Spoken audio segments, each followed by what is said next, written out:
Terima kasih Bapak Pendeta Didik untuk perkenalannya. Terima kasih buat Bapak Ibu panitia setempat yang sudah memfasilitasi untuk terselenggarakannya seminar kita pada pagi menjelang siang ini.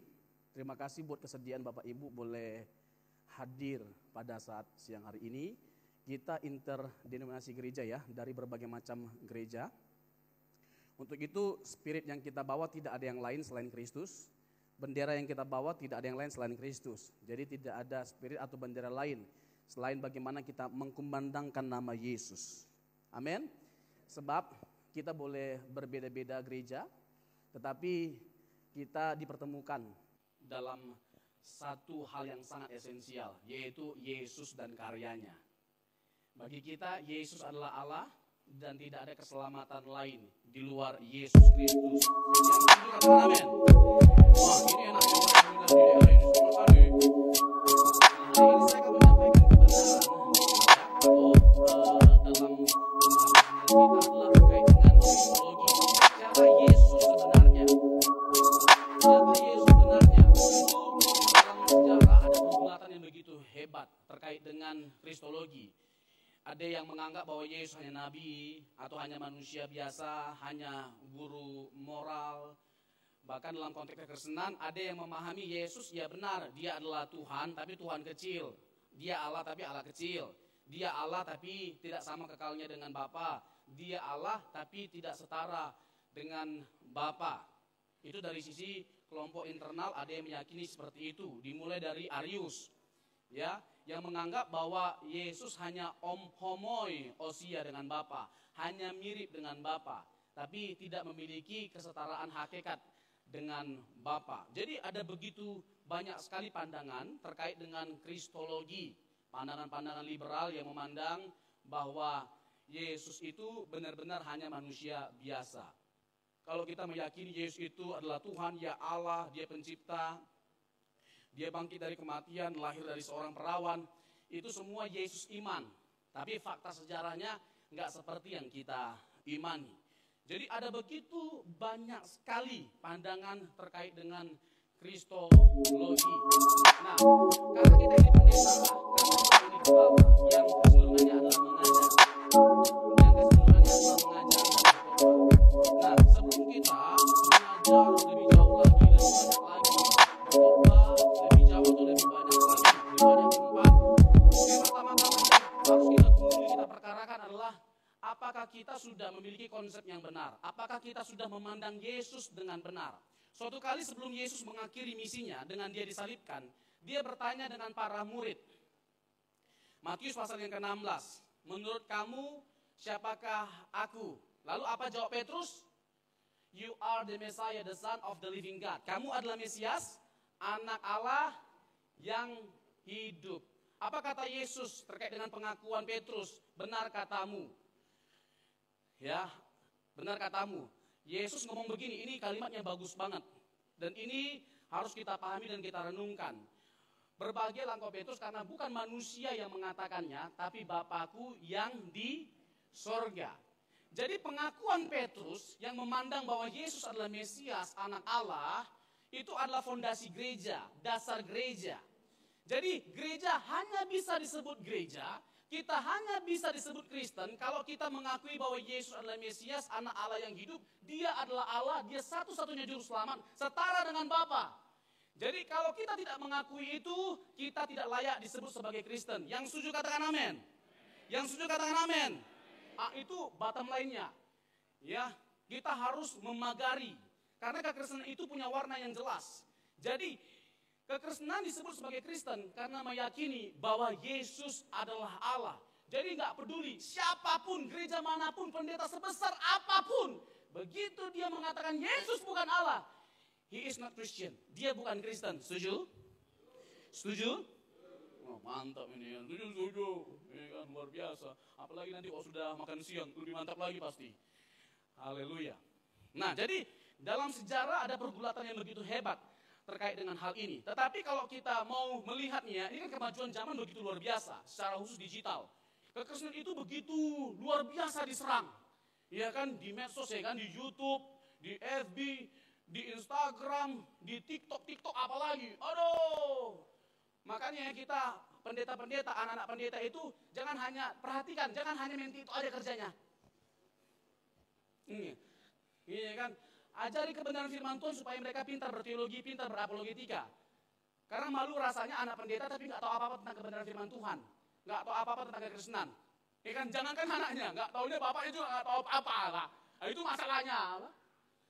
Ya kan? Jadi pastikan bahwa anak-anak kita itu bertumbuh dalam pengenalan akan Kristus dengan baik dan benar dan terus bertumbuh. Jadi mau nggak mau kita juga harus belajar. Jangan mengajar kalau tidak belajar. Ini spirit yang harus kita tanamkan dalam hati dan pikiran kita. Jangan mengajar kalau tidak mau belajar. Amin. Makanya saya senang di sini ada banyak orang tua yang saya lihat. Wah, hebat nih, luar biasa. Udah tua, udah berumur tapi tetap mau datang belajar di seminar kali ini. Berikan tepuk tangan bagi Tuhan kita. Iya kan? Jangan mengajar, iya kan? Jangan berkhotbah kalau tidak katakan kiri kanannya harus belajar.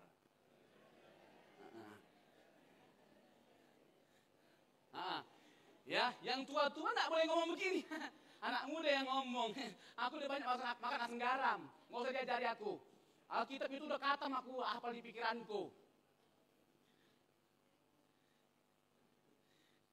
Masalahnya tantangannya itu begitu luar biasa, ya kan? Pernah dengar nama Zakir Naik? Pernah dengar nama Ahmed Deedat?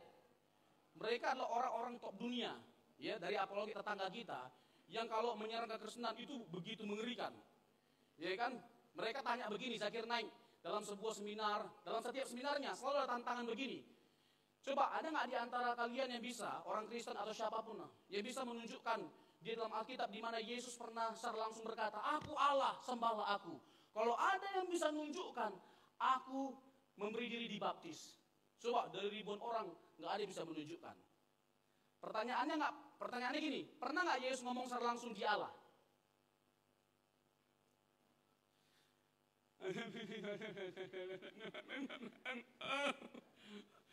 Tahu bahasa Indonesia?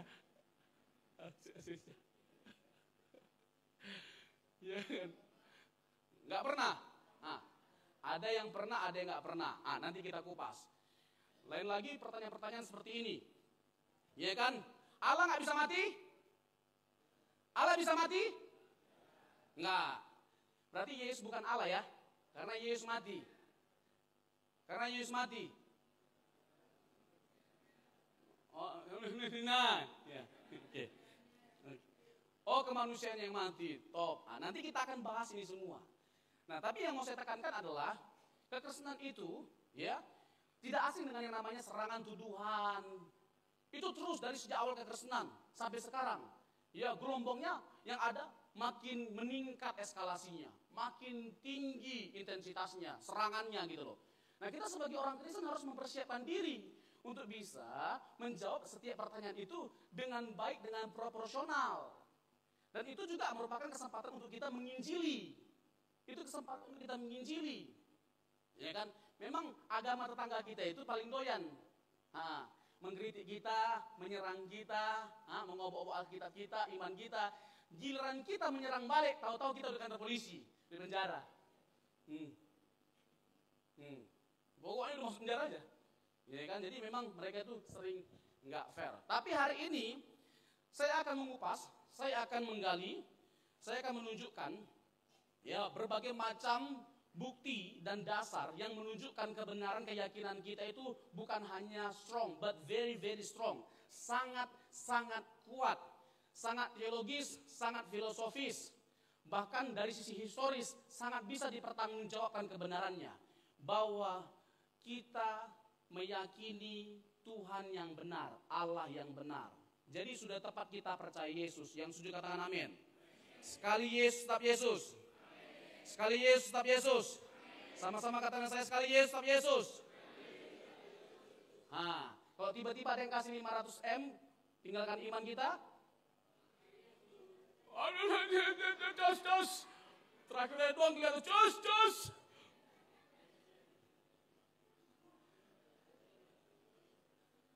Bapak Ibu pernah dengar nggak ada orang yang meninggalkan kekristenan karena agama, karena wanita?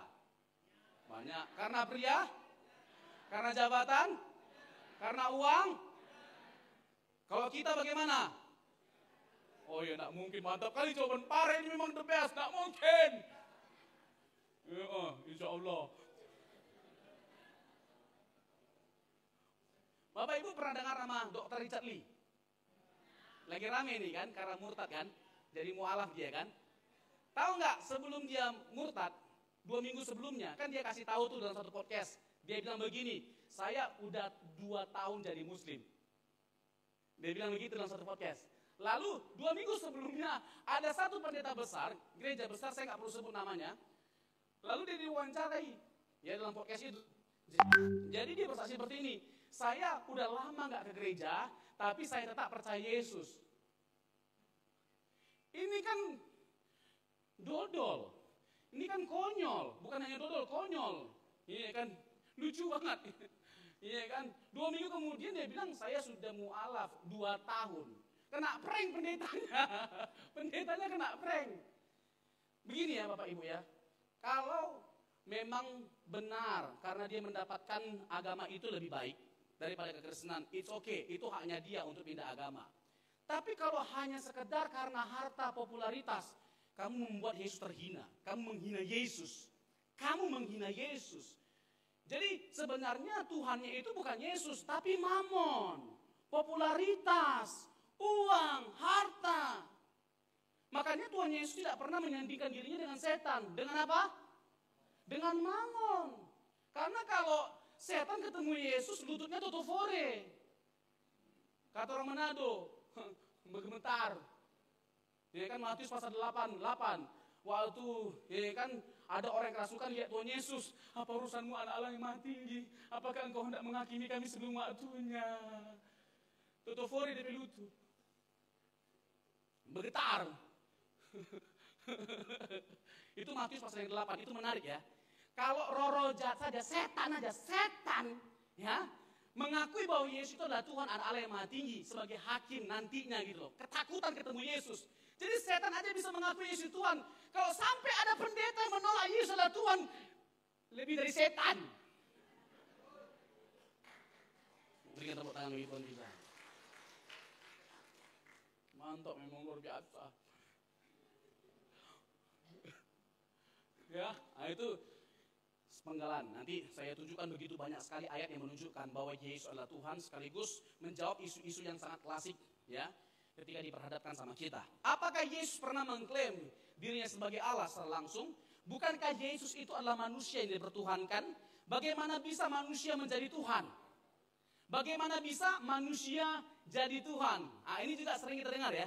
Pertanyaan seperti ini ya, dianggap kekristenan itu nggak masuk akal konsep Tuhannya. Masa manusia jadi Tuhan? Nah, Yesus itu bukan manusia yang jadi Tuhan, tapi Tuhan yang jadi manusia. Kalau kamu menyangkali kebenaran bahwa Tuhan bisa jadi manusia, berarti kamu menyangkali kemahakuasaan Tuhan. Kan Tuhan maha kuasa. Kalau Tuhan itu maha kuasa, bisa nggak dia jadi apapun? Bisa nggak dia jadi monyet? Bisa dia nggak jadi sapi? Jadi kura-kura? Bisa jadi kura-kura. Jadi apa aja bisa karena dia maha kuasa. Dia berdaulat. Tetapi mengapa dia jadi manusia? Karena apa? Karena manusia yang berdosa. Manusia yang mau diselamatkan. Katakan kiri kanannya, kamu yang berdosa. Jangan malu-malu. Kita semua orang berdosa. Jangan malu-malu. Jangan sosok begini. Jangan wajahnya sosok polos. Apa kamu orang berdosa? Kamu aja. Aku sih enggak. Kita semua orang berdosa dan kita semua butuh juru selamat untuk kita bisa selamat. Untuk itulah Tuhan Yesus datang ke dunia ini. Ya kan? Dia adalah dokter yang datang untuk menyembuhkan setiap kita yang sakit. Dia adalah sang kebenaran yang bisa membenarkan setiap kita yang berdosa. Jadi Yesus bukanlah manusia yang jadi Tuhan, tapi Tuhan yang jadi manusia. Nggak ada manusia jadi Tuhan. Jangan manusia jadi Tuhan. Manusia jadi Hulk, Wakanda Forever, Spider-Man, Superman, hanya ada di bioskop, Pak. Ya, dalam kehidupan kita sehari-hari mana ada. Jadi sekali lagi, Yesus adalah Tuhan yang jadi manusia. Kenapa harus Tuhan yang datang? Karena nggak ada yang bisa menyelamatkan kita selain Tuhan. Jadi kekristenan itu sangat masuk akal, very logic, make sense. Ya, jadi nanti akan saya jelaskan juga terkait dengan kejatuhan. Karena Yesus nggak mungkin berinkarnasi dan menderita atau mengalami kematian kalau manusia tidak jatuh dalam dosa. Jadi kalau kita bahas tentang kristologi, itu erat kaitannya dengan hamartologi.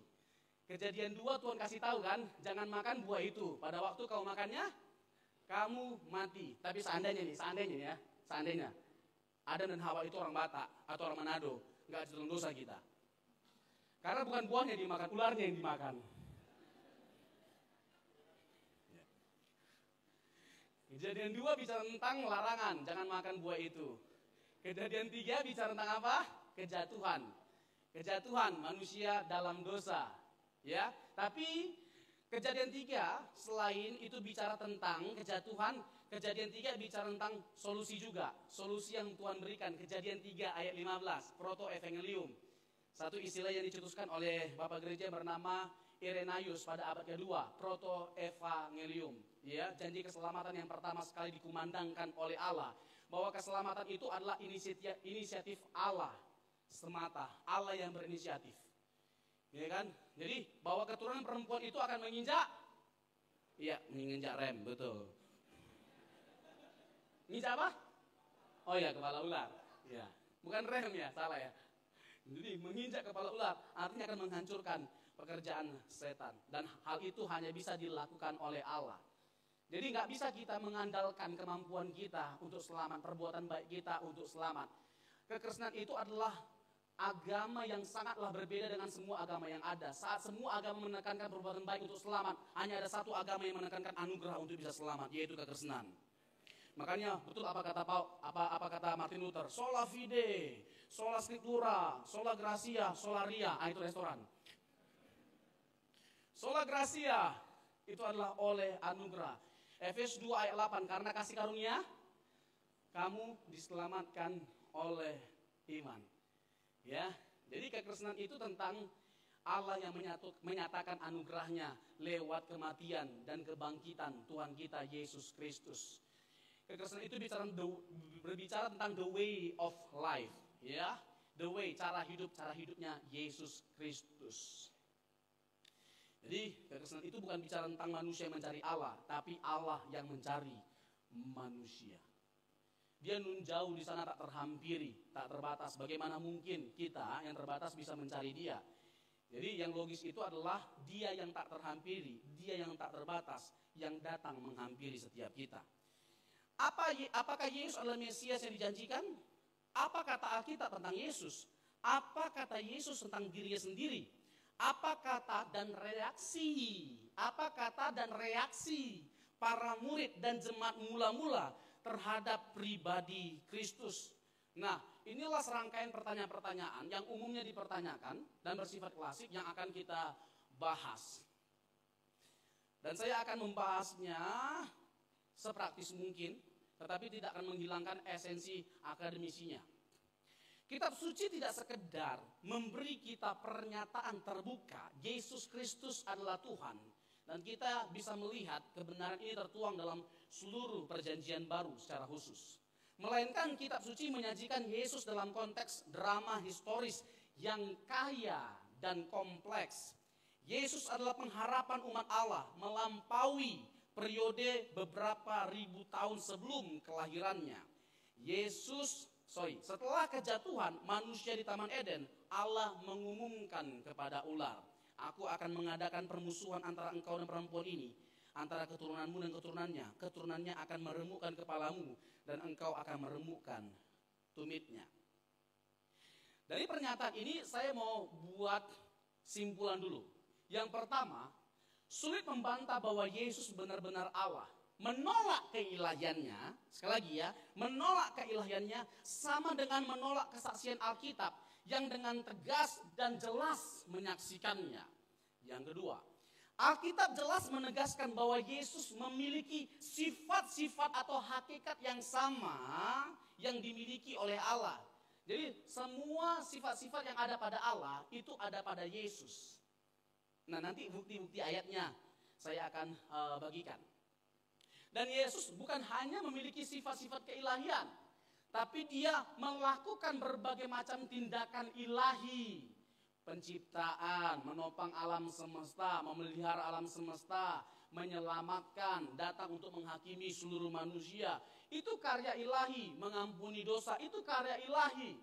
Itu hanya bisa dilakukan oleh Allah saja. Nah, Alkitab menyaksikan bahwa Yesus melakukan semuanya itu, turut melakukan semuanya itu. Jadi nggak mungkin Yesus hanya sekedar manusia biasa. Jadi kalau agama tetangga kita yang suka menyerang kita, mau mengenal siapa Yesus, jangan pakai kacamatamu dong, jangan pakai kitab sucimu dong.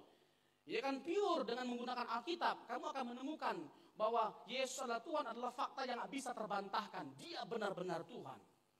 Lalu poin yang ketiga, menolak Yesus berakibat pada penghukuman kekal. Menolak Yesus sama dengan berakibat pada penghukuman kekal. Karena Yesus jelas ditampilkan oleh Alkitab lebih dari sekedar nabi atau rasul atau manusia biasa.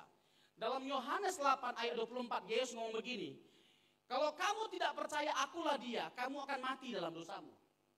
Jadi kalau ada pertanyaan seperti ini, ada nggak konsekuensi kalau kita menolak Yesus Kristus? Ada, mati, binasa. Dan itu menunjukkan kealahannya. Jadi kalau dia bukan Allah, kita menolak dia nggak perlu binasa. Tapi karena dia Allah lah, kalau kita menolak dia, kita pasti binasa. Yohanes 8 ayat 24 sekali lagi ya.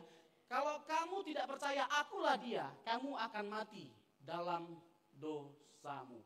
Pasal 8 itu adalah pasal yang menurut saya bukan hanya menekankan keilahian Yesus, tapi menekankan kekekalannya. Nanti di ayat 56 sampai 58. Saya akan bahas secara khusus ketika Yesus berkata begini, sebelum Abraham ada, I am, ego eimi, aku ada. Nah, itu menarik. Nah, kita mulai dari apa kata Alkitab. Perjanjian baru menegaskan kebenaran bahwa pada Yesus ada semua sifat-sifat Allah. Yang umumnya yang ada pada Allah itu yang menyatakan dia sebagai Allah apa? Omniscient, maha tahu. Omnipresent, maha hadir. Omnipotent, maha kuasa. Ya, maha kuasa. Nah, ini sifat-sifat yang melekat pada Allah. Nah, semuanya ini melekat pada diri Yesus. Sekali lagi, kita percaya bahwa Yesus adalah Allah. Yesus maha tahu. Tapi kan Matius 24 ayat 36 kan Yesus ngomong begini. Ya kan, tentang hari itu tidak seorang pun yang tahu. Malaikat-malaikat tidak tahu. Anak manusia pun tidak tahu. Tuh kan, Yesus tidak tahu. Yesus tetap Allah. Ada mulai ragu nih. Yesus tetap Allah. Oh, ini mantap, gak apa-apa, tetap aja dulu, tetap, ya kan, pokoknya Allah, itu aja dulu. Ya kan, nanti saya akan sajikan berbagai macam argumentasi, minimal ada argumentasi, dan 3 argumentasi ini tak terbantahkan. Ya, maksud ayat itu apa, nanti saya akan jelaskan. Jadi, Yesus itu adalah Allah, dan saya tegaskan sekali lagi, semua sifat-sifat Allah itu ada pada Yesus. Nah, kalau bisa ditampilkan ayatnya, ini akan lebih baik, ya.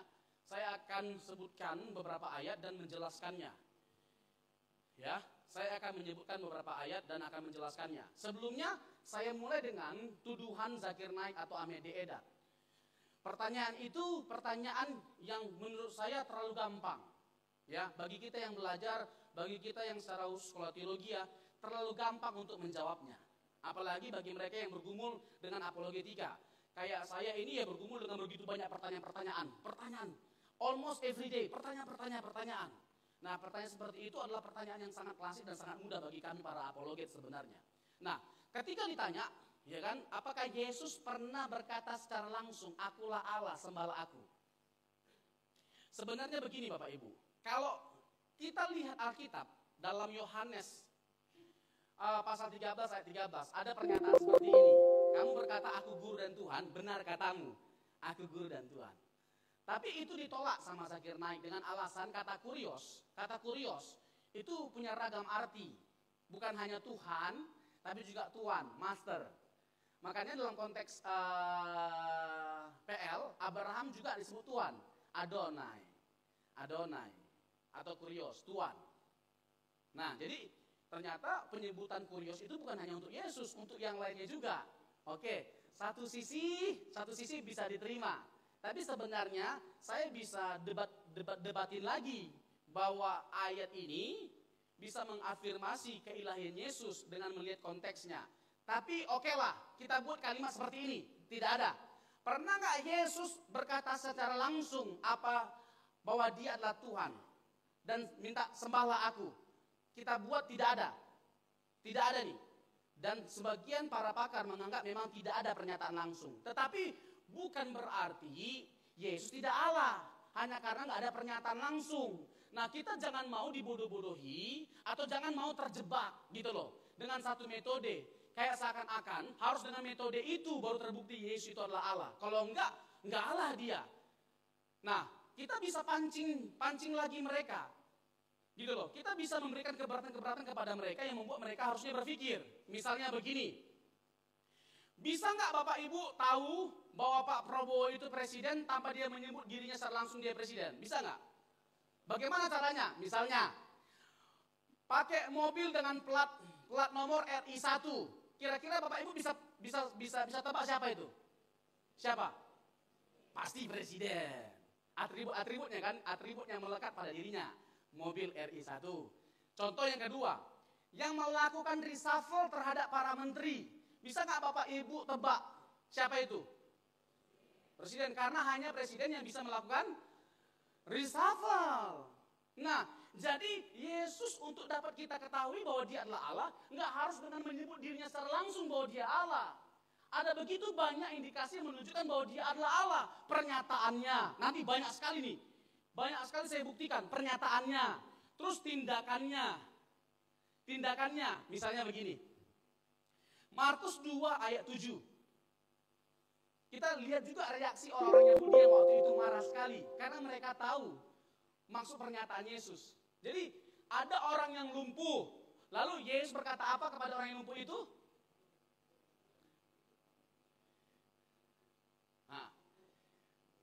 Pertama-tama kan Yesus mengampuni dosa kan? Mengampuni dosa orang lumpuh itu. Yesus mengakui hal itu. Dan dia berkata di ayat 10, anak manusia berkuasa untuk mengampuni dosa. Orang Yahudi kan menjadi marah. Kenapa? Karena dia dianggap menghujat Allah. Kenapa menghujat Allah? Karena mengampuni dosa itu adalah pekerjaan Allah. Nah, jadi di satu sisi kita bisa lihat reaksi orang Yahudi ketika Yesus berkata demikian. Dia secara tidak langsung menyatakan bahwa dia adalah Allah dengan mengampuni dosa. Tapi kan Pak Pendeta,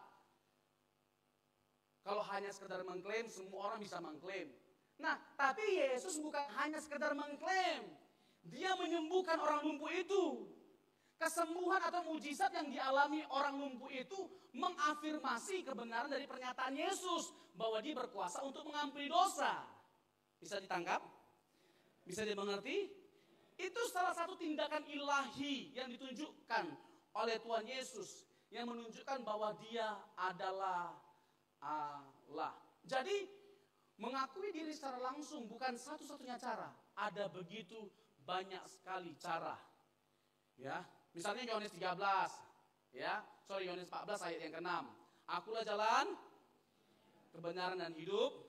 Tak seorang pun yang sampai kepada Allah Bapa kalau tidak melalui aku. Tapi kan Pak Pendeta, ayat itu kan jelas. Berarti Yesus hanya jalan, bukan tujuan kan Pak Pendeta? Dia hanya jalan, bukan tujuan. Dia hanya mengantarkan kita ke surga kepada Bapa. Jadi yang Allah itu siapa? Bapa, bukan Yesus. Dia hanya jalan.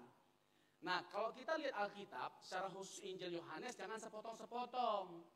Ya, jangan hanya satu ayat, langsung kita buat kesimpulan, nggak boleh. Apalagi dalam hal hermeneutika.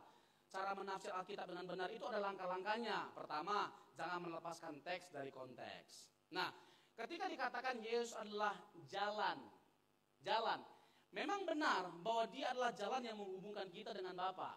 Artinya, tidak seorang pun yang bisa mewakili untuk memperkenalkan Allah yang kekal itu seperti apa kalau bukan dia, yaitu Yesus. Kalau dia bukan dari kekal sampai kekal, kalau tidak bersama dengan Bapa dalam kekalan, bagaimana mungkin dia bisa memperkenalkan siapa Bapa bagi setiap kita? Yohanes 1 ayat 18. Yohanes 1 ayat 18. Tetapi anak tunggal Bapa, tidak seorang pun yang pernah melihat Allah, tetapi apa? Anak tunggal Allah yang ada di pangkuan Bapa, dialah yang menyatakannya. Kalau Yesus tidak kekal, bagaimana mungkin dia menyatakan Bapa bagi setiap kita? Tidak seorang pun soalnya yang pernah melihat Bapa. Jadi yang pernah melihat Bapa itu siapa? Siapa?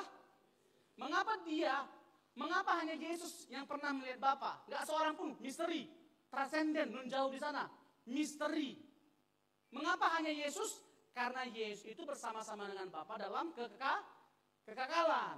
Untuk itu, bukan hanya Bapa yang kekal, Yesus pun kekal. Nanti itu Yohanes 1 ayat 1 ya, tapi nanti. Nah, kembali lagi dengan tadi ya, Yohanes 14 ayat yang ke-6. Jadi, Yesus itu adalah jalan penghubung antara kita dengan Bapa.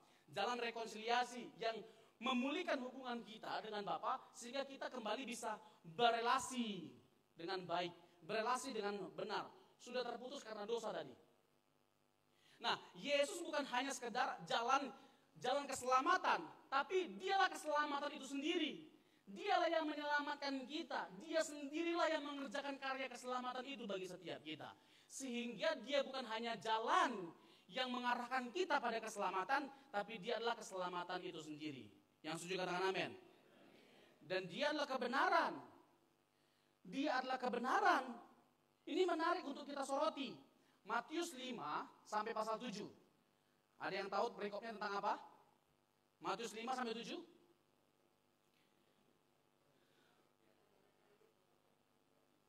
Khotbah di kayu, khotbah di bukit. Nah, nggak apa-apa, sangat dengan khotbah di pare. Ya.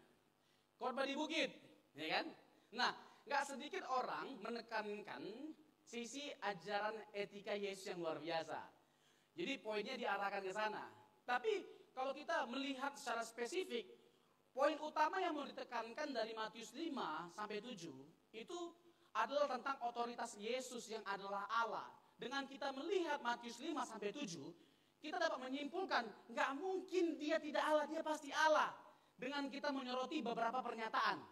Misalnya dari pasal 5 sampai pasal 6, ada 13 kali kita temukan kata, kamu mendengar tapi aku berkata. Kamu mendengar tapi aku berkata. Betul nggak?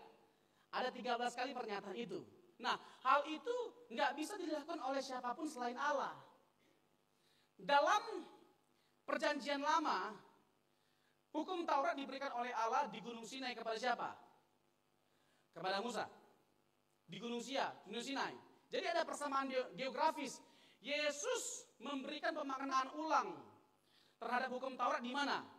Di bukit. Ada kesamaan geografis. Tapi yang paling penting adalah esensinya. Bahwa dia adalah Allah itu sendiri. Karena dia memberikan makna yang sesungguhnya dari setiap hukum Taurat yang diberikan oleh Allah pada mulanya. Dia memberikan makna yang sesungguhnya atau memaknai ulang hukum Taurat itu. Nah, kalau dia bukan Allah, dia nggak berhak melakukan hal itu. Karena nabi-nabi pun nggak pernah melakukan hal itu. Jadi konteks Matius 5 sampai pasal 7 itu bicara tentang otoritas keilahian Yesus. Dia adalah Allah. Dia adalah sang kebenaran.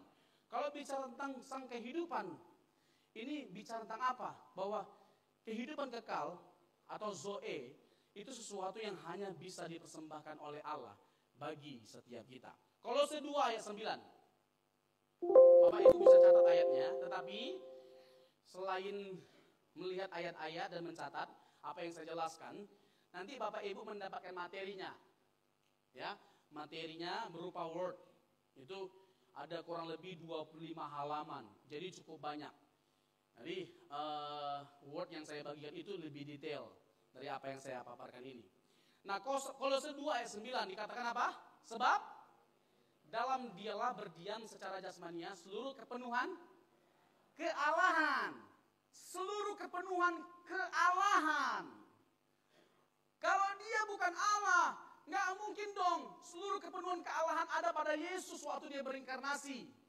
Filipi 2 ayat 6 sampai 8. Coba, Filipi 2 ayat 6 sampai 8. Ini pendeta-pendeta, ini kan gembala-gembala harus benar-benar memahami ya ayat ini dengan baik. Karena ayat ini ya salah satu konteks yang paling sering disalahpahami. Ini mengenai kenosis, pengosongan diri. Yesus mengosongkan diri. Jadi ketika Yesus mengosongkan diri, apanya yang dikosongkan? Kealahannya. Berarti waktu Yesus jadi manusia dia pernah nggak Allah dong? Halo? Waktu Yesus jadi manusia dia berhenti jadi Allah nggak?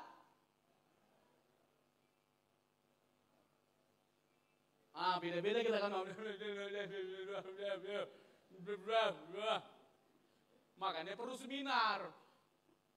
Makanya perlu datang ke seminar supaya kita ngerti. Saksi Yehova punya pandangan seperti ini terhadap konteks ini, bahwa Yesus itu memang bukan Allah. Jadi konteks kenos itu diartikan seperti ini, bahwa Yesus ya tidak berkeinginan untuk merampas kesetaraan dengan Bapa. Tidak merampas, dia punya kesempatan tapi tidak merampas. Ya, dia tidak memaksakan untuk menjadikan dirinya sama dengan Bapa. Dipahami dalam pengertian itu. Itu saksi Yehova punya. Nah, mungkin Bapak Ibu pernah dengar ada satu pendeta besar di Indonesia. Yang cukup familiar lah penyimpangannya.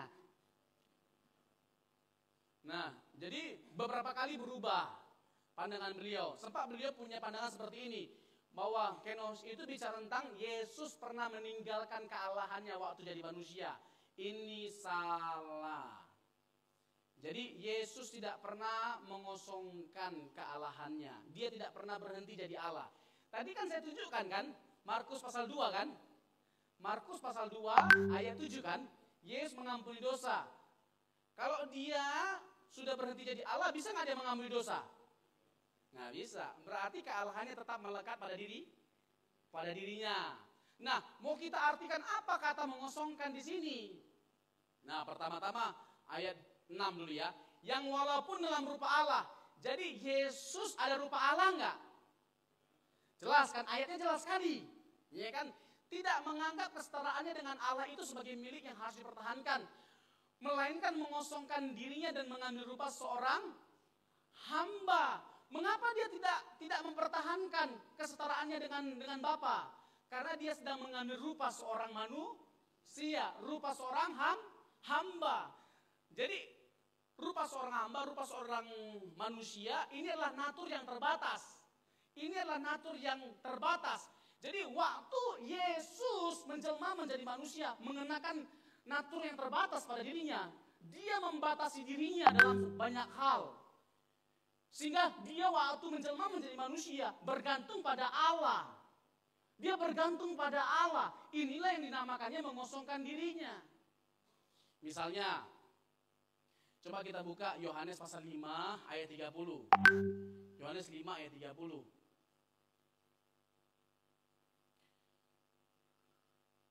Aku tidak dapat berbuat apa-apa dari diriku sendiri. Jadi Yesus benar-benar bergantung sepenuhnya kepada Bapa ketika dia menjelma menjadi manusia.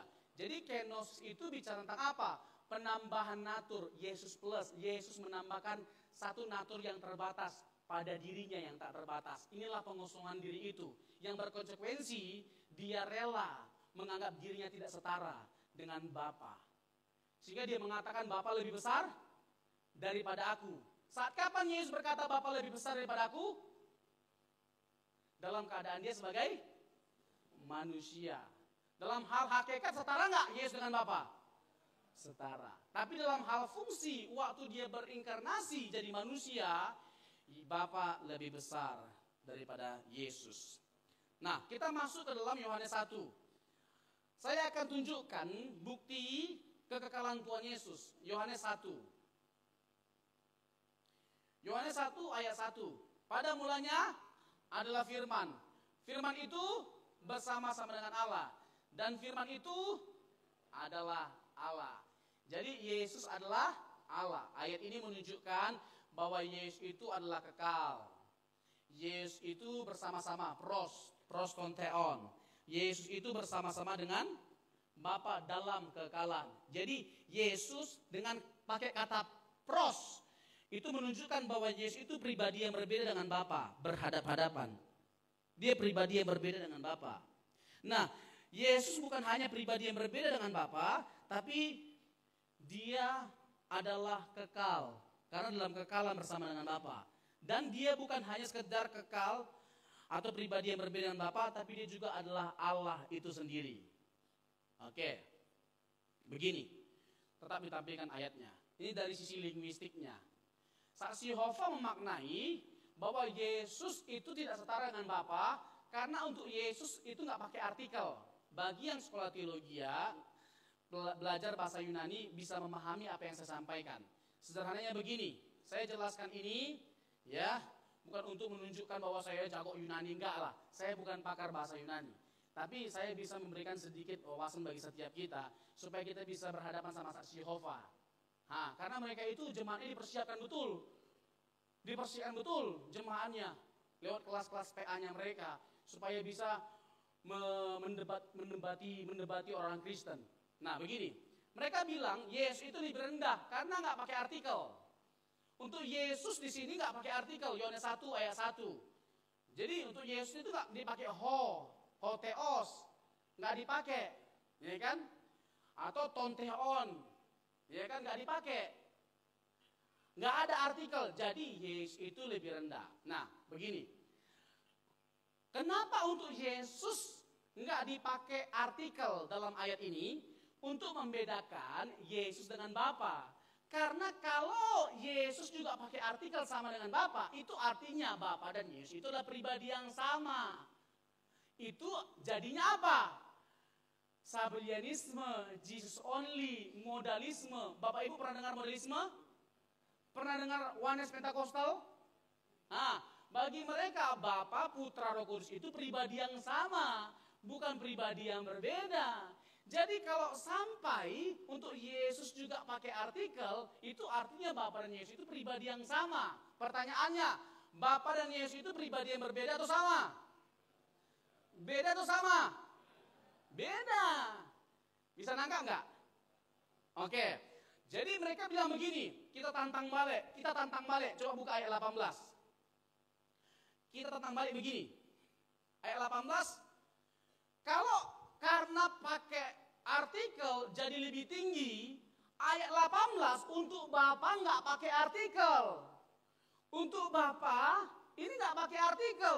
Tidak seorang pun yang pernah melihat Allah, nggak pakai artikel. Terus berarti Bapa lebih rendah dong. Terus berarti kalau sampai Bapa lebih rendah dari siapa? Ferguson. Tetapi anak tunggal Allah yang ada di pangkuan Bapa, dialah yang menyatakannya. Ya, jadi mereka itu ya benar-benar rusaklah cara berpikirnya. Jadi premisnya sudah salah. Lalu dipakailah ayat-ayat tertentu untuk mendukung premisi mereka yang salah. Jadi marsalaun sudi bahasa Prancisnya. Jadi salah-salah semuanya. Ya. Nah, ayat 2 dan 3 menunjukkan bahwa tidak ada yang jadi dari segala yang ada tanpa Dia. Artinya bahwa Yesus adalah pencipta. Yohanes 1 ayat 1 sampai 3. Kolose 1 ayat 15 sampai 18. Lalu Ibrani 1 ayat 1 sampai 3. Semuanya itu menunjukkan bahwa Yesus adalah pencipta, Yesus adalah penopang alam semesta atau pemelihara alam semesta. Nah, jadi Yesus Kristus itu adalah pribadi yang kekal. Yang setuju katakan amin. Pasal 8 ayat 56. Nah, ini menarik ya. Coba semua perhatikan saya Bapak Ibu dulu sebentar. Ini menarik. Yohanes 8 ayat 58. Bagi saya, dengan kita memakai konteks ini, ayat ini, itu very strong, terlalu kuat. Argumentasinya, dasarnya terlalu kuat. Dengan kita menggunakan konteks ini untuk menunjukkan kealahan Yesus. Begini. Abraham bapamu bersukacita bahwa ia akan melihat hariku. Dan ia telah melihatnya. Dan ia bersukacita. Dan ia bersukacita. Ayat 57.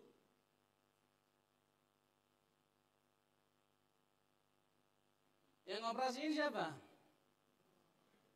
Maka kata orang-orang Yahudi itu kepadanya, umurmu belum sampai 50 tahun dan engkau telah melihat Abraham. Wajar nggak orang Yahudi bertanya begini? Wajar nggak? Karena belum sampai 50 tahun dah. Jarak Abraham dengan Yesus berapa tahun? 2000 tahun. Jauh sekali bedanya. Iya kan? Kalau mereka masih mempertanyakan, mempersoalkan. Kalau kita jangan-jangan waktu itu, kalau kita ada waktu itu, udah gila. Mungkin kita ngomong begitu kali. Tapi ayat ini nggak aneh kedengarannya kalau kita percaya bahwa Yesus itu adalah kekal. Bisa nangkap nggak? Nah, ayat 58. Masuk ke ayat 58-nya. Kata Yesus kepada mereka, aku berkata kepadamu, sesungguhnya sebelum Abraham jadi, I am, ego eimi. Dalam konteks apa? Present. Artinya, tensisnya present. Artinya, tidak ada waktu, tidak ada masa di mana Yesus tidak ada. Dia kekal, dia selalu ada. Dia selalu ada. Kembali ke ayat 56. Sorry ya, yang mengoperasikan ya, luar biasa, thank you. Ini bakal saya capek-capekkan. Nanti berulang kali lihat ayat ini, lihat itu ya. Nanti habis ini kita makan-makan ya. Di gereja udah disediain. Nah, Abraham bapakmu bersukacita bahwa ia akan melihat hariku, dan ia telah melihatnya dan ia bersukacita. Ini menarik. Sekarang pertanyaannya begini, kapan Abraham melihat hari Yesus dan ia bersukacita? Kapan? Di Kejadian 18, di Tarbantin, Mamre. Saya hampir bilang Tamrin, itu mau di Jakarta. Tarbantin, Mamre. Ada 3 orang, masih ingat nggak? Yang ada 3 orang. 1 diantaranya Yesus, 2 lagi malaikat. Jadi Kejadian pasal 18 itu ada 2 hal yang disampaikan. Yang pertama bahwa Abraham akan punya anak, yang Sarah ketawa. Waktu dikasih tahu bahwa kamu akan punya anak, ketawa dia. Wajar nggak dia ketawa? Umur 90 tahun nanti punya anak, gimana ceritanya umur 90 tahun? Itu bukan hanya mati pucuk, mati semuanya, apa? Udah opung-opung dong, mau hamil tiba-tiba, apa? Hamil. Wajar dia ketawa, betul nggak? Tapi Abraham itu hebat sekali ya. Dia kan udah punya anak umur 100 tahun di usia tua, iya kan? Lagi lucu-lucunya, imut-imutnya anaknya, lagi main sama anaknya, tiba-tiba Tuhan suruh untuk dipersembahkan anaknya. Kejadian pasal 22. Persembahkan anakmu yang tunggal itu, yaitu Ishak. Siapa yang dipersembahkan, Ishak atau Ismail? Iya, ayatnya terlalu jelas kok. Kejadian pasal 22, ayat 1 dan 2.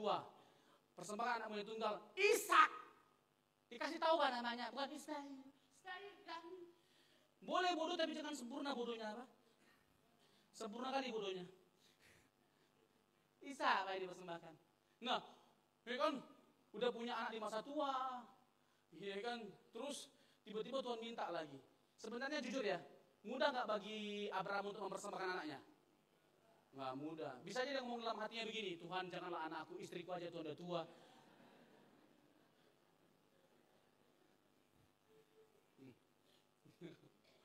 Cerewet lagi Tuhan, udahlah istriku aja. Tapi Abraham didapati taat melakukan segala sesuatu. Nah, kembali lagi pasal 18. Yang kedua terkait dengan Sodom dan Gomora akan dijungkir balikkan. Kenapa saya bilang yang di tengah itu adalah Yesus? Itu adalah teofani, kristofani, penampakan Allah dalam perjanjian lama. Penampakan Yesus. Yesus sering menampakkan dirinya dengan berbagai macam bentuk dalam konteks perjanjian lama. Ini salah satunya dalam bentuk manusia. Waktu itu temporer sifatnya. Dia kan bisa menampakkan diri dalam rupa apa aja, karena dia Allah. Nanti dia ngomong di Kejadian pasal 19 ayat 24, yang ternyata ditegaskan bahwa dia juga adalah Yahweh. Jadi ada Yahweh di surga, ada Yahweh di bumi. Ya, Yahweh di bumi ini menurunkan api belerang dari Yahweh yang di atas. Jadi Yesus juga disebut sebagai Yahweh. Jadi nama pribadi Allah itu Yahweh. Nama pribadi Yahweh, nama pribadi Allah itu juga disematkan pada Yesus. Nah, jadi jelas sekali ya di Kejadian pasal 18, disinilah Abraham melihat hari Yesus dan ia bersukacita. Masuk akal nggak ayatnya tadi? Bisa dipahami nggak ayatnya? Bisa dipahami. Jadi sangat kuat sekali. Sebelum Abraham ada, aku ada, I am, ego eimi. Bahkan saya bisa menunjukkan bahwa bukan hanya sebelum Abraham ada, Yesus sudah ada. Sebelum segala sesuatunya ada, Yesus ada. Yohanes 17 ayat 5. Father, glorify me with the glory I had before the world was created. Bapa, permuliakanlah aku dengan kemuliaan yang aku miliki sebelum dunia ada. Jadi Yesus bukan hanya mengklaim bahwa dia sudah ada sebelum Abraham ada, tapi sebelum segala sesuatunya ada, dunia ada, Yesus sudah ada. Bahkan dia mengklaim bahwa dia punya kemuliaan yang sama seperti yang dimiliki oleh Bapa. Kalau dia bukan Allah, dia nggak berhak mengatakan hal itu. Yang setuju katakan amin. Yang setuju katakan amin. Jadi Yesus adalah Allah. Jadi terbukti bahwa dia kekal. Ada begitu banyak sekali dasar yang menunjukkan, argumentasi yang menunjukkan bahwa Yesus itu adalah kekal. Lalu Yesus tidak berubah. Ini kan tadi kan lagunya dinyanyikan, orang Pentakosta suka sekali nyanyi lagu itu. Tuhan Yesus tidak berubah, tidak berubah. Ini juga lagu kami anak STT yang di asrama. Anak STT itu kan jarang makan enak. Makanya tahu tempe. Nah, sampai kami buat lagu kayak begitu. Tahu tempe tidak berubah, tidak berubah, tidak berubah. Tahu tempe tidak berubah, tak berubah selama-lamanya. Sekalinya makan enak itu hari Kamis, itu pas puasa. Iya kan? Kita anak STT ini kan tahu lah kan ada puasa kan hari Kamis biasanya. Kalau kami anak STT kami itu hari Kamis itu nggak makan dimulai tidur terakhir jam berapa? Misalnya jam 10 ya, jam 10 malam. Itu buka puasanya jam 5 atau jam 6. Jam 5 atau jam 6 Bang ya. Coba bayangin, lapar kali itu gak pakai sahur-sahur. Nggak ada sahur-sahur, nggak ada. Ini laparnya bukan main. Kalau ada yang buat kita emosi, pengen kita makan. Saking emosinya. Ini kan. Nah, pas giliran. Nah, kita ini kalau puasa kan, buka puasa itu makannya enak-enak. Ada ayam. Ada sayur asam. Tetap ada tahu tempe. Gimana kita gak dari tinggi? Naik dari tinggi langsung. Nah, terus udah kita pas makan nih kan, doa yang dipimpin kakak tingkat panjang kali, panjangnya bukan main.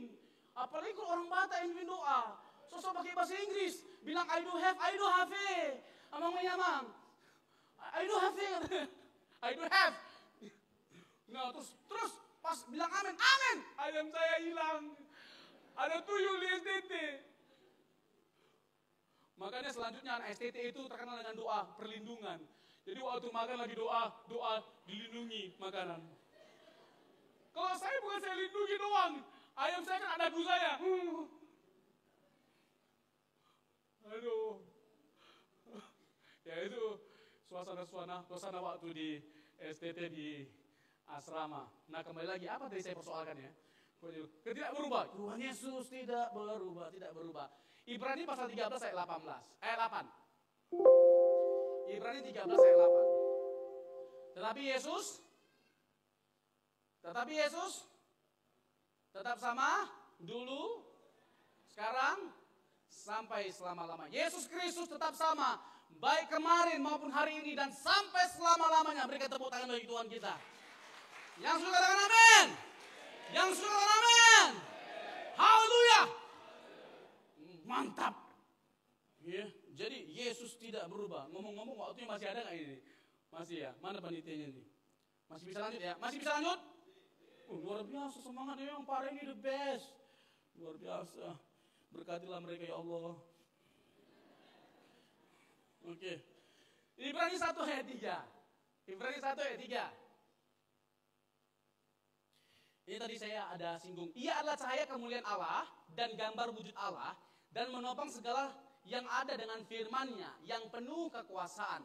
Dan setelah ia selesai mengadakan penyucian dosa, ia duduk di sebelah kanan yang maha besar di tempat yang tinggi. Nah, ini dia. Tetap ayat ditampilkan, duduk di sebelah kanan. Jadi Yesus itu nggak setara dengan Bapa. Dia hanya asisten.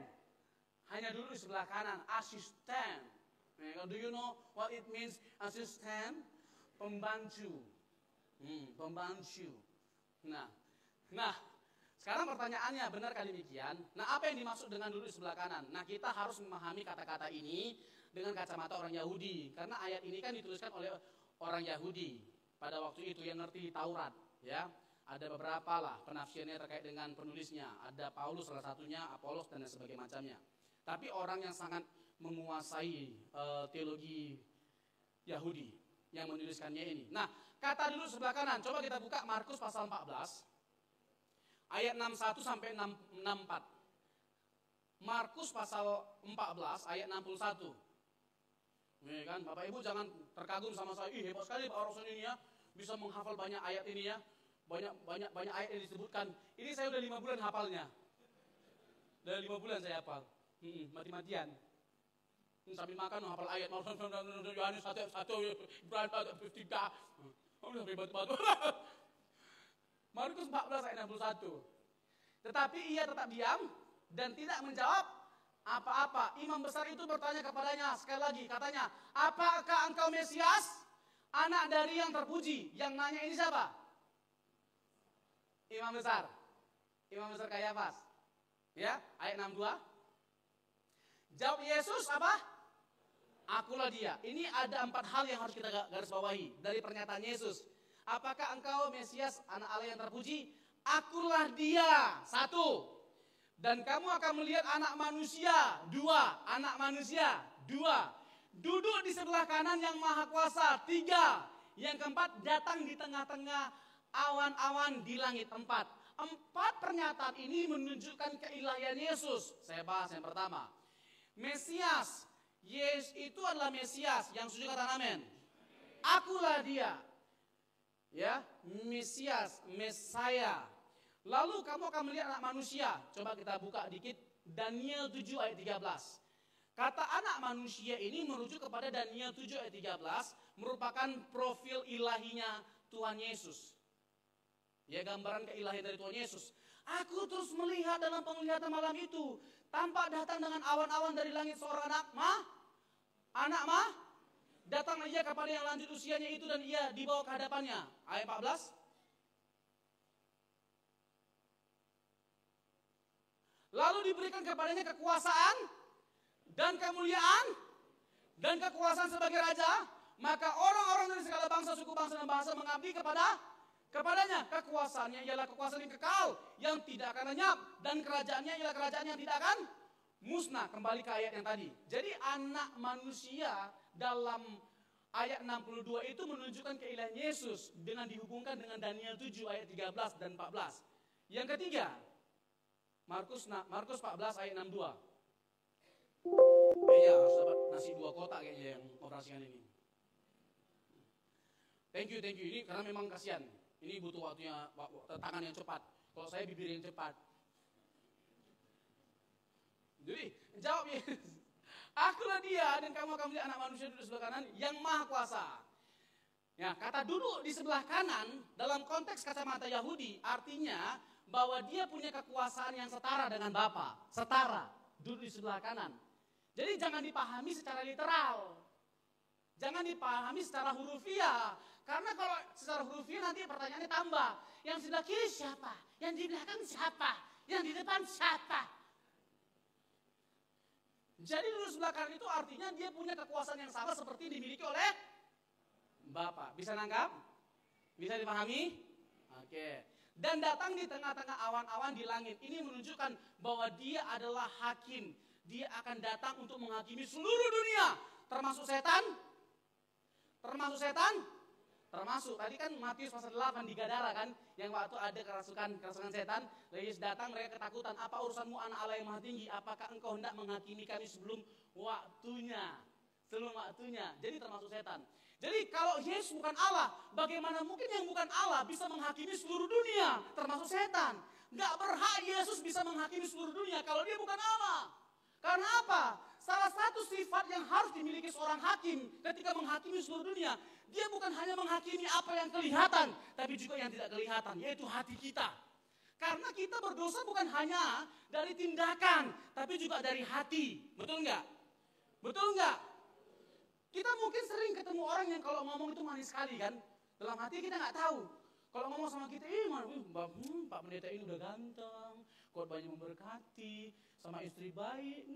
Dalam hatinya belum tentu, bukan hanya belum tentu. Ngana, sok paling pintar, sok paling ganteng, sok paling benar. Betul nggak? Tapi di Pare nggak ada yang begitu. Di Pare nggak ada yang begitu, nggak ada yang ngaku. Ya, jadi dia bukan hanya menghakimi apa yang terlihat, tapi juga yang tidak kelihatan, yaitu dosa dalam hati. Betul? Iya. Jadi dengan kata lain, bahwa Yesus tidak mungkin tidak Allah. Dia adalah Allah. Kira-kira sudah ada 1 jam nggak ini? Hah? Belum. Ada yang belum, ada yang tidak. Oh ini. Oh, waktunya break. Oke, Bapak Ibu berhenti di sini dulu penjelasan saya. Nanti saya akan lanjutkan terkait dengan berbagai macam pembuktian secara teologis. Yang penting tetap semangat. Tetap semangat. Tuhan Yesus memberkati. Oke, Bapak Ibu, bisa langsung kita lanjutkan? Karena materi saya masih cukup banyak dan boleh sekaligus layar LCD ditayangkan lagi. Ayat-ayat boleh ditampilkan. Ya, tadi saya berhenti di Markus pasal yang ke-14, ayat 61 sampai ayat yang ke-62. Nah, saya lanjutkan pembahasan saya lagi. Ada beberapa ayat yang perlu saya tambahkan, yaitu Ibrani 1 ayat 8. Sebelum Ibrani 1 ayat 8, kalau kita buka Yohanes pasal yang ke-20 ayat 17. Yohanes pasal yang ke-20.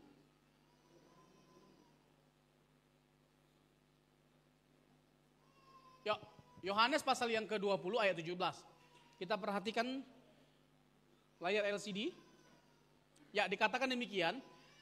Kata Yesus kepadanya, "Janganlah engkau memegang aku, sebab aku belum pergi kepada Bapa. Tetapi pergilah kepada saudara-saudaraku dan katakanlah kepada mereka bahwa sekarang aku akan pergi kepada Bapakku dan Bapamu, kepada Allahku dan Allahmu." Jadi ada yang bilang Yesus itu bukan Allah karena Yesus sendiri mengakui bahwa Bapalah Allahnya. Nah, sekarang pertanyaannya, apakah benar demikian? Apakah Yesus bukan Allah dan Allah itu hanya Bapa? Kalau hanya Bapa yang Allah, itu namanya Unitarianisme. Unitarianisme. Kalau Bapa, Putra, Roh Kudus itu pribadi yang sama, namanya Sabellianisme, Modalisme, Jesus Only atau Oneness Pentecostal. Kalau kita Tritunggal. Bapa, Putra, Roh Kudus itu 3 pribadi yang berbeda, tapi satu hakikatnya. Nah, pertanyaannya, apakah benar Yesus bukan Allah dan yang Allah cuman Bapa? Nah, sekarang coba kita buka Ibrani 1 ayat 8. Saya akan menunjukkan satu ayat di mana Bapa juga menyebut Yesus sebagai Allah. Bapa juga menyebut Yesus sebagai Allah. Tetapi tentang anak ia berkata, yang berkata siapa? Yang berkata adalah Bapa. Kepada siapa dia berkata? Tentang siapa? Tentang anak. Apa yang dikatakan oleh Bapa? Tahtamu ya Allah tetap untuk seterusnya dan selamanya. Dan tongkat kerajaanmu adalah tongkat kebenaran. Jadi ternyata Bapa juga menyebut Yesus sebagai Allah. Tahtamu ya Allah. Jadi kesimpulannya begini. Dan ini penting untuk kita perhatikan. Dan harus berhati-hati. Dalam kita membangun teologi ya, itu gak boleh hanya dengan berpatokan pada 1-2 ayat. Tapi harus melihat keseluruhan. Terus jangan buru-buru membuat kesimpulan. Harus melihat keutuhan. Jadi ternyata Bapa juga menyebut Yesus sebagai Allah. Nah, sekarang coba kita buka tadi Yohanes pasal yang ke-14 ayat 28. Yohanes 14 ayat 28. Yesus berkata bahwa Bapa lebih besar daripada aku. Ayat terakhir, sebab Bapa lebih besar daripada aku. Nah, dalam konteks kemanusiaan yang telah mengosongkan diri, Yesus memang lebih rendah daripada Bapa dalam hal fungsi, dalam hal fungsi, bukan dalam hal jabatan. Kalau dalam hal fungsi bukan dalam hal hakikat. Kalau dalam hal fungsi atau jabatan, kita sama Pak Prabowo siapa lebih tinggi? Siapa lebih tinggi? Jelas Pak Prabowo, karena Pak Prabowo adalah presiden. Tetapi dalam hal hakikat setara nggak kita? Setara nggak kita? Setara. Yesus dalam konteks waktu dia berinkarnasi, memang dia lebih rendah dalam hal fungsi, ya, bukan dalam hal esensi atau hakikatnya. Nah, sekarang Yohanes pasal yang ke-5 ayat yang ke-30. Aku tidak bisa berbuat apa-apa dari diriku sendiri. Nah, Yesus mengatakan hal ini waktu kapan? Waktu dia berinkarnasi, waktu dia menjelma menjadi manusia. Dan dalam keadaan dia sebagai manusia, ada kebergantungan sepenuhnya terhadap Bapa. Ya, ada kebergantungan sepenuhnya terhadap Bapa. Misalnya Yohanes 1 ayat 1 sampai 3, kita juga bisa melihat kebergantungan Bapa terhadap anak. Kebergantungan Bapa terhadap anak. Dalam Yohanes pasal 5 ayat 30, kebergantungan anak terhadap Bapa. Bahwa dia tidak bisa berbuat apa-apa dari dirinya sendiri tanpa Bapa. Gak bisa dia berbuat apapun tanpa Bapa, di luar Bapa. Tapi dalam Yohanes 1 ayat 1 sampai 3, kita bisa melihat kebergantungan Bapa terhadap anak. Bahwa tidak ada yang jadi dari segala yang ada tanpa Yesus, tanpa dia. Jadi ternyata segala sesuatunya juga bergantung pada Yesus. Ini yang saya katakan tadi Bapak Ibu, bahwa kita bisa melihat secara utuh. Ya, kebenaran itu harus dilihat secara utuh, dipahami secara utuh, nggak bisa sepenggal-sepenggal, nggak bisa sepotong-potong, sepotong-potong. Ini prinsip yang harus kita pahami. Kita harus mencocokkan pikiran kita terhadap Injil, bukan mencocokkan Injil ya dengan pikiran kita.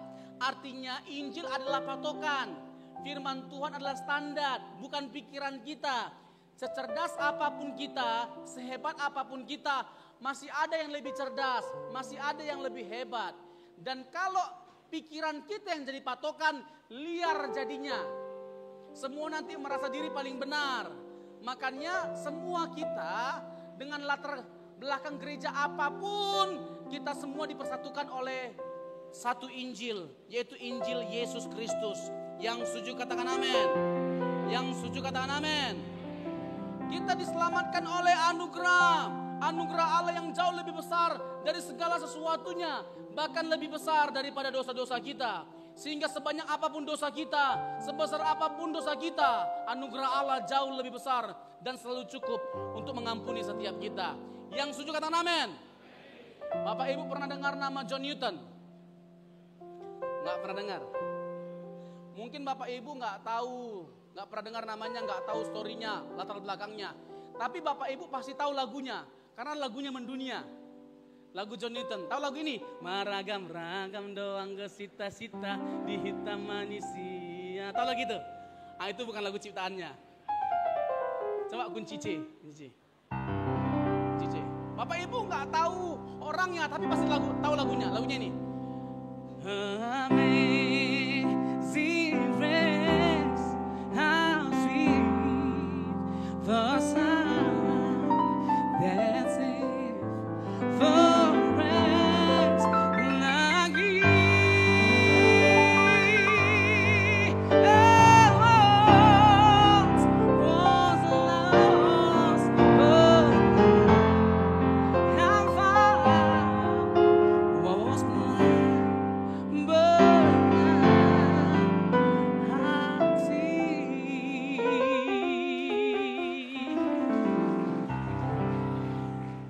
Ini tepuk tangan untuk apa? Ya, saya sama Judika Idol suaranya beda tipis lah ya. Nasibnya beda jauh. Yuk sama-sama. Amin.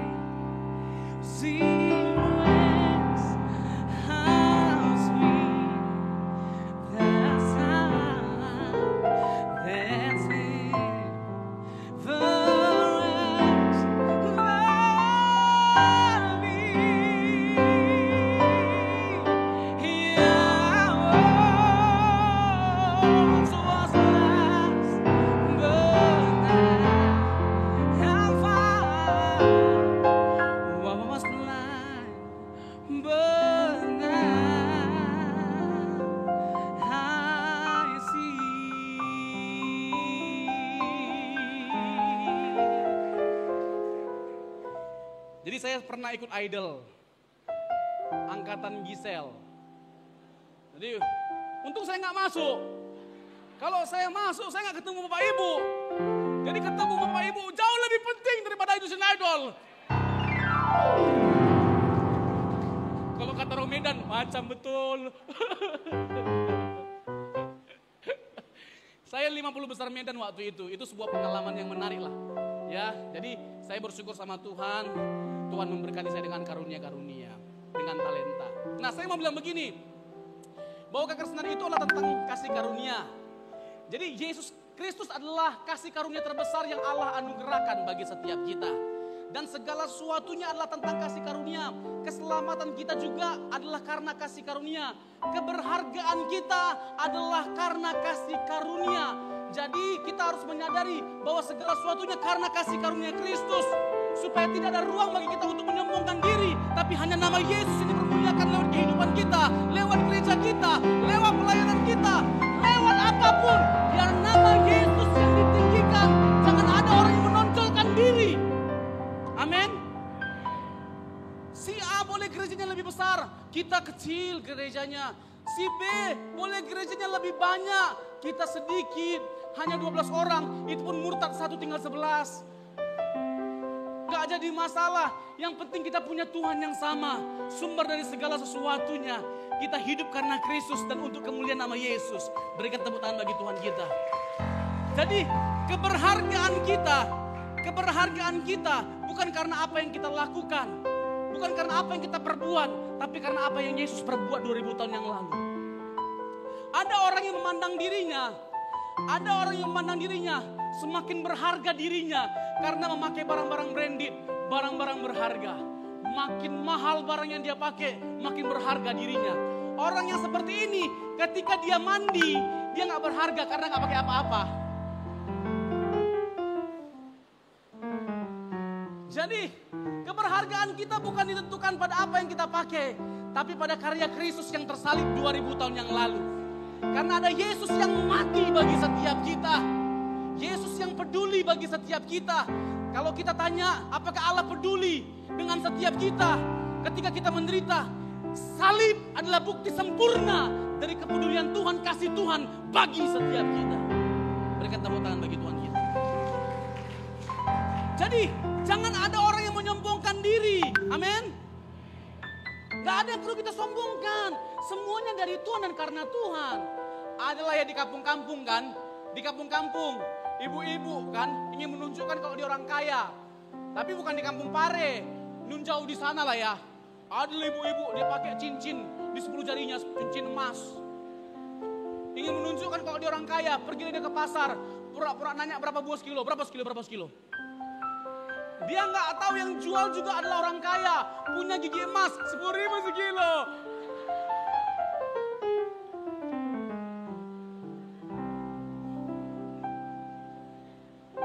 Yang paling penting bagaimana kita hidup berkenan di hadapan Tuhan. Amin. Iya.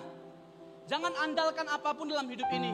Pelayanan kita boleh hebat, boleh diberkati, tapi semuanya itu karena Tuhan dan untuk kemuliaan nama Tuhan. Sekali lagi berikan tepuk tangan yang meriah bagi Tuhan Allah kita. Tahu nggak dari dulu pergumulan gereja sama? Apa? Susah kali bersatu.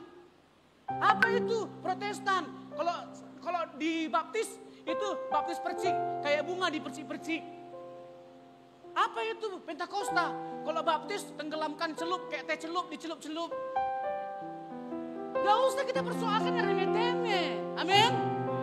Mari kita bersatu bersama-sama. Karena kesatuan itu lebih penting untuk kita tonjolkan daripada perbedaan kita di tengah keberagaman. Amin. Iya dong. Lihat dong hal yang mempersatukan kita. Tuhan kita sama. Halo. Jangan musuh kita cuma tetap satu. Musuh kita cuma satu, bukan mertua. Karena mertua ada darah dan daging. Musuh-musuh kita adalah penguasa-penguasa di udara, tetap sama, setan. Musuh kita setan. Gak berubah, tetap sama. Jadi gak usah persoalkan yang remeh-temeh masalah baptisan. Yang paling penting itu bukan cara baptisannya, Tapi esensinya, apa esensi baptisan? Pertobatan. Untuk apa kita dicelupkan, ditenggelamkan 10 kali, Pak? Tapi nggak bertobat, Pak? Halo? Iya kan? Iya, silakanlah. Sesuai dengan gereja masing-masing. Jangan ada satu sama lain saling mencibiri, saling menghina. Nggak usah. Marilah kita bersama-sama mempermuliakan nama Yesus dengan berbagai macam karunia-karunia yang Tuhan berikan bagi setiap kita. Yang setuju katakan amin. Berikan tepuk tangan bagi Tuhan kita. Ya. Dan jangan lihat-lihat pendeta. Pendeta nggak punya kuasa, yang punya kuasa Tuhan Yesus. Amin. Kalau ada setan, jangan suruh pendeta, usir sendiri. Tapi Pak Pendeta setannya gemuk, maksudnya? Menvisi ini namanya, usir sendiri. Di dalam nama Yesus setan keluar. Kalau kau tidak keluar, aku yang keluar. Usir sendiri. Ya kan, semua kita punya kuasa. Ya kan, kadang-kadang kita pendeta yang membuat seakan-akan hamba Tuhan itu penuh urapan, penuh kuasa. Undang hamba Tuhan yang terkenal yang lagi naik daun. Apa Pak naik daun kelor? Semuanya sama di mata Tuhan. Kita semua, gak lebih hebat hamba Tuhan di kota daripada di desa. Semuanya sama di mata Tuhan. Berikan tepuk tangan bagi Tuhan kita. Amin.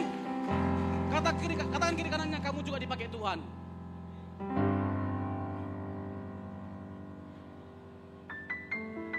Amin. Ini sengaja agak berubah cara khotbahnya karena hujan. Dari seminar jadi berkhotbah. Ada nyanyinya karena kencang kali hujannya. Tapi bisa dengar? Yang belakang bisa dengar? Puji Tuhan. Suara saya kedengaran? Pas nyanyi kedengaran? Oh puji Tuhan. Mau nyanyi lagi? Oh, ya. Coba kunci C. Saya tuh suka lagu-lagu lama. Ini lagu-lagu lama. Ada satu lagu ya. Ini sering dinyanyikan sama gereja-gereja Pentakosta. Sering dulu, waktu miskin-miskinnya. Kalau sekarang udah kaya-kaya, jarang dinyanyikan. Kalau dulu hidup susah. Jadi sering nyanyikan lagu ini, kunci C. Meskipun saya susah menderita dalam dunia, saya mengiring Yesus hanya sebentar saja. Loh, kok ketawa? Kok ketawa? Hanya sebentar saja kan? Hah? Sampai selama-lamanya? Ah, yang benar. Kalau seandainya kita gerejanya cuma 12 orang jemaatnya, terus 12 orang dari tahun ke tahun, tetap gak mengiring Yesus. Kalau seandainya sakit kita gak disembuhkan, tetap gak mengiring Yesus. Kalau seandainya kita gak diberkati oleh Tuhan, tetap gak mengiring Yesus. Ah, ini baru top. Berikan tepuk tangan bagi Tuhan kita. Tapi jangan hanya tetap, amin. Tapi kalau nanti menderita, Tuhan kayak gini aman hidupku Tuhan. Udahlah Tuhan, daripada Tuhan gak sembuhkan, ambil aja nyawaku.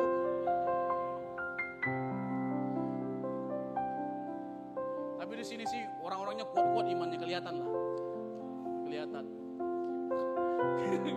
Kelihatan dari wajahnya. Ini serius, ini tangguh-tangguh. Saya yakin lah. Semua di sini adalah orang-orang yang dipelihara oleh Tuhan dengan sempurna. Amin. Jangan pernah takut kalau kita sungguh-sungguh melayani Tuhan. Masa Tuhan tidak memperhatikan kita?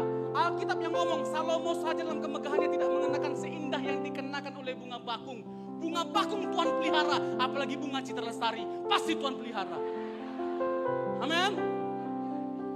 Burung pipit tidak menabur, menuai. Pipit Tuhan pelihara mengisi puput, pasti Tuhan pelihara. Amin. Udahlah, masuk seminar lagi. Aduh.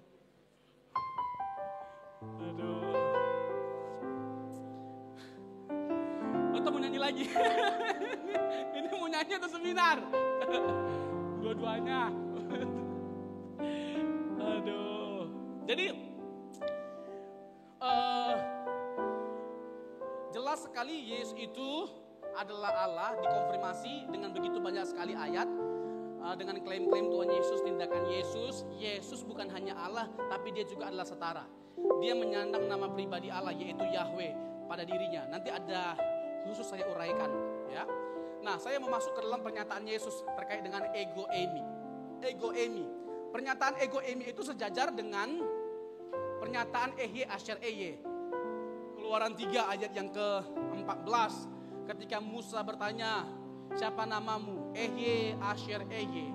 Dari kata eye lahir kata Yahweh atau Yod-He, Waw-He, tetragrammaton.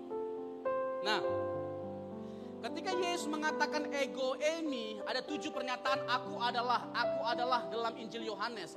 Semuanya itu mengarahkan kita untuk melihat bahwa Yesus itu adalah Allah. Ya, dengan berbagai macam pernyataannya, Yesus hendak mengafirmasi keilahiannya. Pernyataan ego eimi. Apa aja? Aku adalah pintu. Aku adalah gembala yang baik. Aku adalah kebangkitan dan hidup. Akulah jalan, kebenaran dan hidup. Akulah pokok anggur yang benar dan seterusnya. Nah, semua pernyataan itu ada konteksnya. Nah, konteks yang ada menunjukkan keilahian Yesus. Ya, dari pasal 6 sampai pasal 15. Pernyataan aku adalah. Semuanya itu mengarahkan kita pada kesimpulan bahwa Yesus itu adalah Allah. Yesus berkata, akulah kebangkitan dan hidup. Yohanes pasal yang ke-11 ayat 24 dan 25. Jadi Yesus dengan pernyataan I am atau ego eimi hendak menegaskan bahwa dia adalah Allah. Akulah terang dunia. Konteksnya waktu itu ada orang yang buta, Tuhan celikkan. Jadi orang yang buta itu bukan hanya bisa melihat, tapi dia melihat sang terang yang menerangi dunia. Pernyataan yang mau disampaikan adalah tanpa Yesus dunia akan tetap hidup dalam kegelapan. Kita kehilangan arah, kita tersesat. Kita butuh Yesus yang adalah terang dunia, sumber kehidupan. Nah, tadi saya sudah menyebutkan berbagai macam bukti ayat yang menunjukkan keilahian Yesus dengan berbagai macam karya-karya yang dilakukan. Ia mencipta, ia memulai suatu covenant, ia mengontrol alam semesta dan sejarah. Dia mengampuni dosa, dia menyelamatkan umatnya. Ini banyak sekali ayatnya ya. Dia adalah juru selamat. Yesus adalah juru selamat. Tidak ada juru selamat lain di luar Yesus Kristus. Tidak ada keselamatan lain di luar Yesus Kristus. Kisah Rasul pasal yang keempat ayat 12. Dan keselamatan tidak ada di dalam siapapun juga. Selain di dalam siapa? Selain di dalam siapa? Yesus Kristus. Ya, jadi pada Yesus ada keselamatan. Jangan tambahkan pada Yesus sesuatu yang lain untuk selamat. Cukup hanya Yesus. Galatia 1 ayat 6 sampai 10. Ayat 6 sampai 10.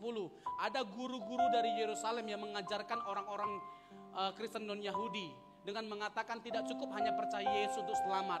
Harus disunat, harus melestarikan tradisi Yahudi, melakukan hukum Taurat. Paulus berkata apa kepada orang-orang seperti ini? Anatema. 2 kali loh. Terkutuklah dia. Galatia 1 ayat 6 sampai 10. Terkutuklah dia. Bahkan ketika ada malaikat pun turun dari surga, datang ke dunia, mengajarkan sesuatu yang lain dari apa yang kami ajarkan. Anatema. Terkutuklah dia. Jadi selamat itu cukup dengan percaya Yesus. Jangan Yesus plus perbuatan baik. Perbuatan baik kita gak akan pernah bisa menyelamatkan. Karena kita semua pada dasarnya adalah orang-orang yang dimurkai oleh Allah. Dan kepastiannya cuma satu, binasa. Dan kita bukan hanya pasti binasa, tapi kita dengan kekuatan kita gak bisa mengubah nasib kita. Dengan usaha apapun tidak akan pernah bisa kita mengubah nasib kita yang pasti binasa. Yang bisa mengubah nasib kita yang pasti binasa hanyalah siapa? Hanyalah siapa? Berikan tepuk tangan bagi Tuhan kita Yesus Kristus. Hanya Yesus, tidak ada yang lain. Jadi sampaikan kebenaran ini kepada seluruh dunia. Go, tell it to the mountain. Ya kan? Itu ada lagunya. Sampaikan kepada seluruh dunia sampai gunung-gunung bahwa tidak ada yang bisa menyelamatkan kita selain Yesus Kristus. Beritakan keselamatan ini bagi setiap orang. Esensi Injil cuma satu. Satu sisi kita adalah orang-orang, maaf ya, satu sisi kita adalah orang-orang bobrok. Kita adalah orang-orang yang brengsek lebih dari apa yang kita bayangkan. Tapi di sisi lain kita adalah orang-orang yang dikasih, dicintai lebih dari apa yang kita bayangkan.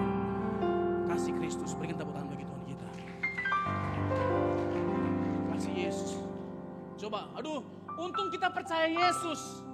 Siapa di sini yang menyesal percaya Yesus? Halo? Siapa di sini yang menyesal percaya Yesus? Siapa yang di sini yang bangga punya Tuhan seperti Yesus? Meskipun mengalami penderitaan, siapa yang bangga punya Tuhan seperti Yesus? Dahsyat kali yang pare ini, berikan tepuk tangan bagi Tuhan kita. Iya kan? Karena Tuhan kita Yesus Kristus itu apa yang buat kita bangga punya Tuhan seperti Yesus. Dia bukan hanya memberikan jaminan keselamatan bagi setiap kita. Pasti masuk surga, yes, absolutely yes. Pasti kita masuk surga. Kalau hari ini mati kita, ya, siapa yang yakin pasti masuk surga? Siapa di sini kalau yang mati hari ini masuk surga? Pasti masuk surga. Siapa yang mau mati hari ini? Siapa yang hari ini kalau mati pasti masuk surga? Siapa yang mau mati hari ini?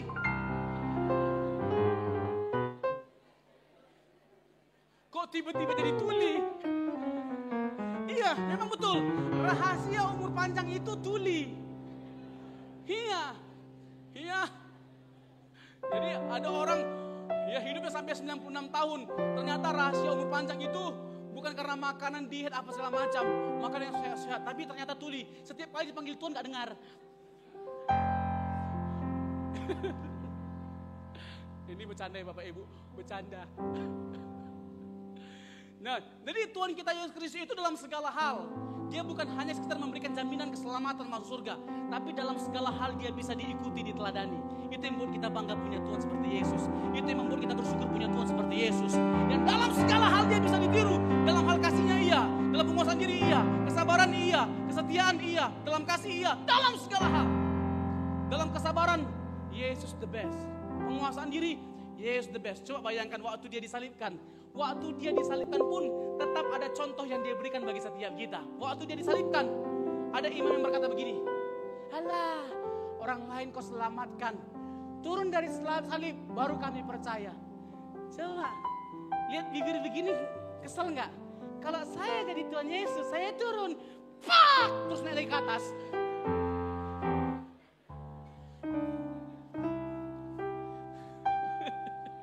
Jadi dalam segala hal Tuhan kita Yesus Kristus bisa diteladani, bisa dicontoh.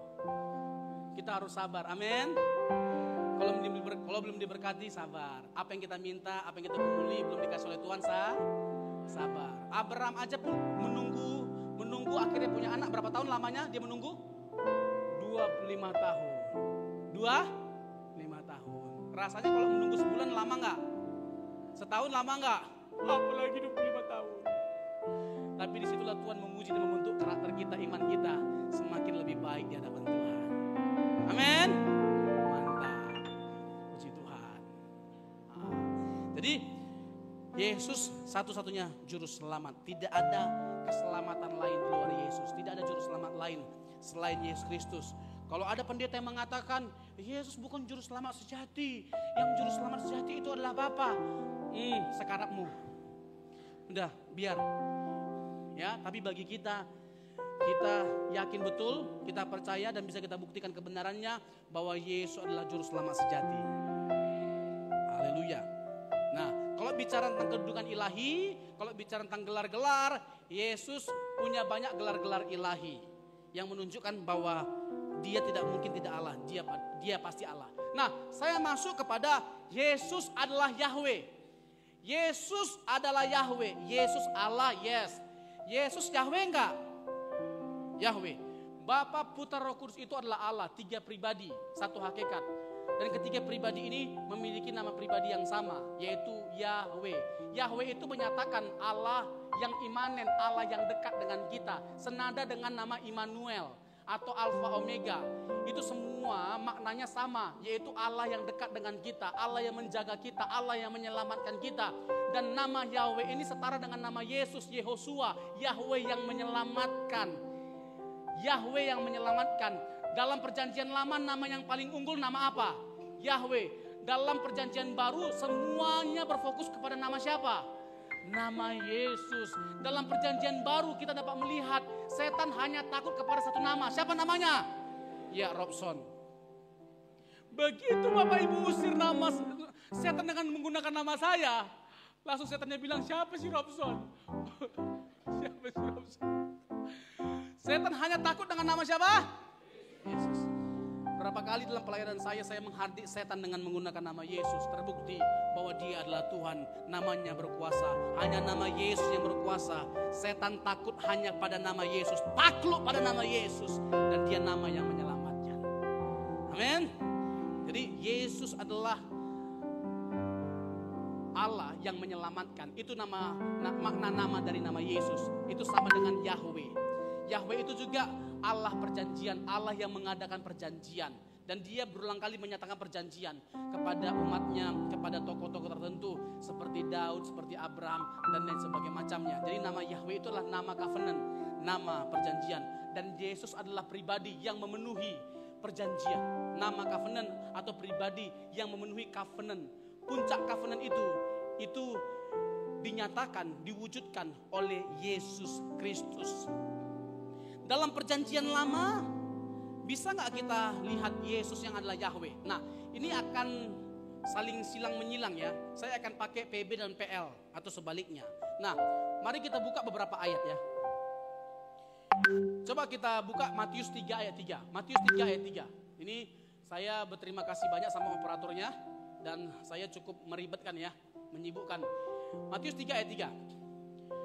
Coba kita lihat sama-sama, kita baca sama-sama. Sesungguhnya dialah yang dimaksudkan Nabi Yesaya ketika ia berkata, ada suara orang yang berseru-seru di padang gurun, persiapkanlah jalan untuk Tuhan, luruskanlah jalan baginya. Yang berseru siapa? Yohanes Pembaptis. Nah, coba kita buka Yesaya 40 ayat 3. Yesaya 40 ayat yang ketiga.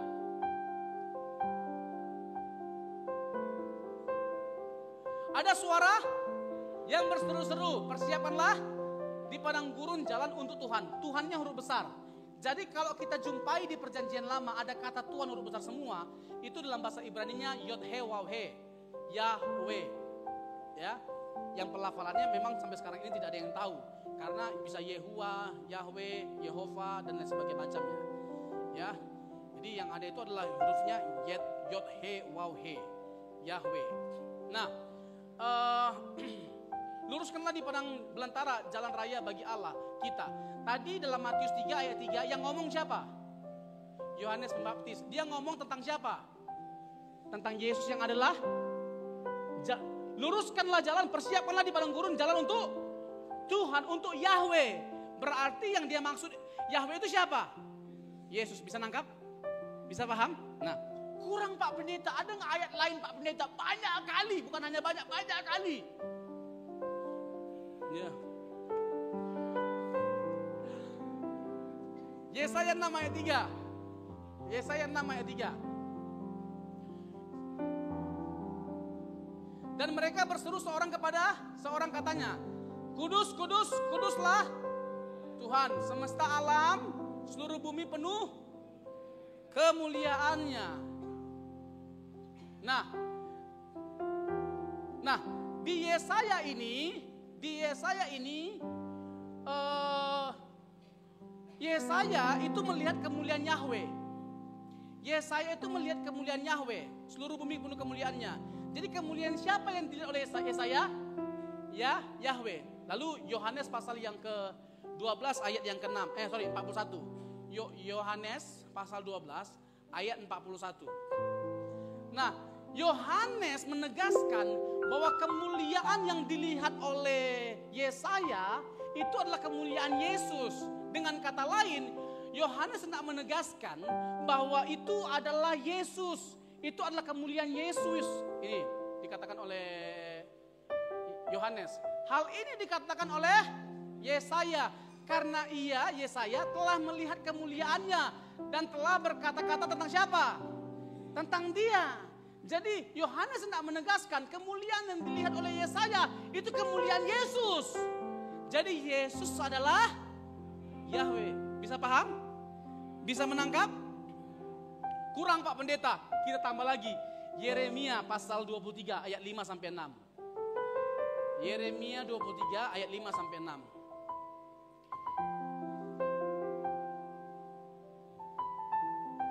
Yeremia 23 ayat 5 sampai 6. Sama-sama kita baca. Sesungguhnya waktunya akan datang, demikianlah firman Tuhan, bahwa aku akan menumbuhkan tunas adil bagi Daud.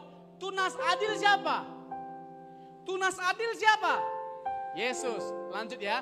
Ia akan memerintah sebagai raja yang bijaksana dan akan melakukan keadilan dan kebenaran di negeri.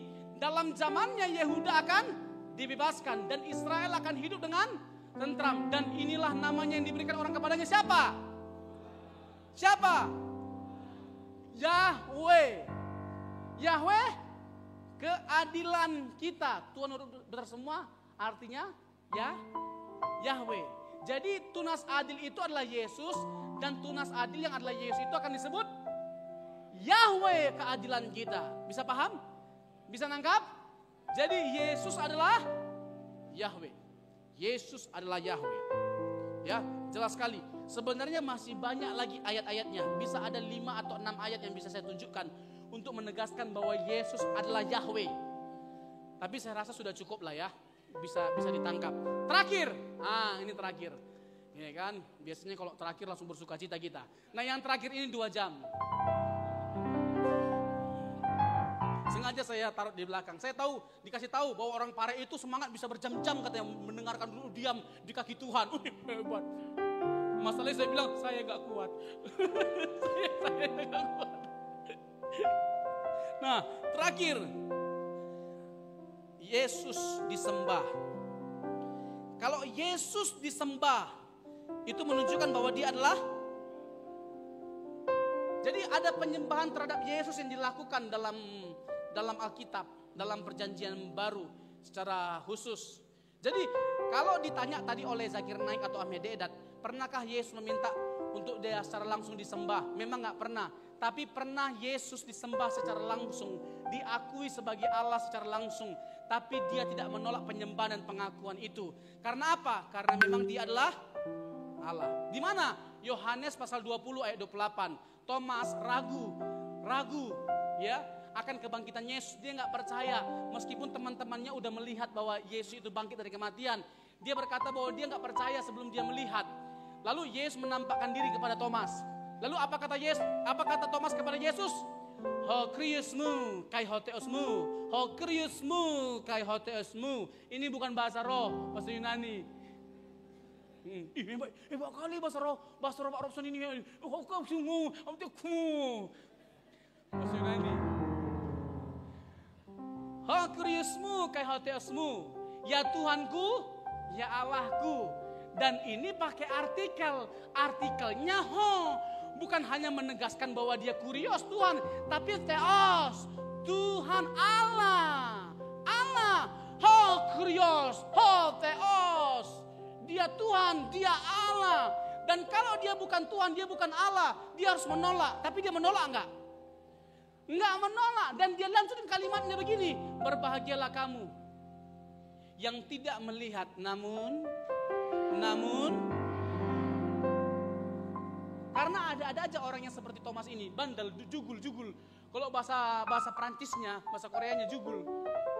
Susah kali dibilangin. Nggak mau aku percaya kalau nggak aku lihat dulu, aku tengok baru percaya aku. Kalau nggak aku tengok nggak percaya aku.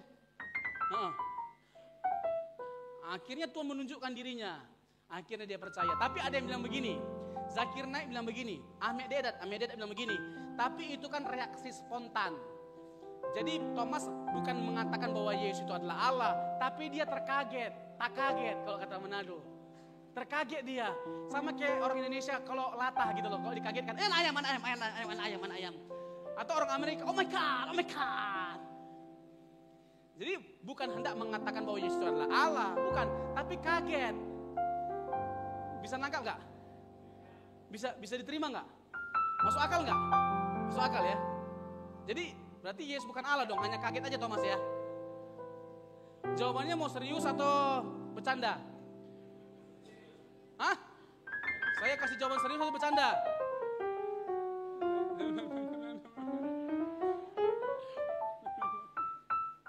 Ya, gini, kalau seriusnya begini, tidak boleh menyebut nama Tuhan sembarangan. Ya, jadi kalau Yesus bukan benar-benar Allah, itu pelanggaran Thomas. Thomas pelanggaran. Gak boleh menyebut nama Tuhan sembarangan. Ya, Tapi karena memang dia adalah Allah, ya memang tidak salah pengakuan Thomas. Dan itu memang pengakuan imannya pada waktu itu. Kalau bercanda begini, kalau memang itu adalah sebuah ungkapan kaget, kagetnya telat Bambang. Kagetnya telat. Kan udah sampai masuk ngomong. Udah ngomong lama-lama terus tiba-tiba kaget. Kalau saya Tuhan Yesus saya ngomong begini, telat kagetnya. Telat dari tadi aku datang, dari tadi. Bisa nangkap nggak? Jadi itu bukan kaget. Memang dia mengakui karena dia menyadari bahwa Yesus itu adalah Allah lewat kebangkitannya. Yesus sudah 4 kali ngomong dia akan menderita dan akan bangkit. Tidak ada yang ingat, malah musuhnya yang ingat. Musuh lo yang ingat lo. Aku pernah dengar lo, aku pernah waktu itu mendengar katanya nanti dia akan bangkit setelah 3 hari. Jaga, tetap jaga. Musuh yang ingat, muridnya tidak ingat. Iya, firman Tuhan Yesus itu diingat oleh musuh, bukan para muridnya. Jangan sampai kita hamba Tuhan begitu ya, lebih hafal setan, hafal ayat daripada kita pendeta lah. Setan lebih hafal ayat. Waktu dia mencobai Yesus dengan apa? Dengan firman. Matius pasal yang keempat. Ya kan, ubahlah batu itu jadi roti. Bisa nggak Tuhan Yesus mengubahnya? Jangankan mengubah batu jadi roti, mengubah setan jadi bakpao pun bisa. Jadi lapit.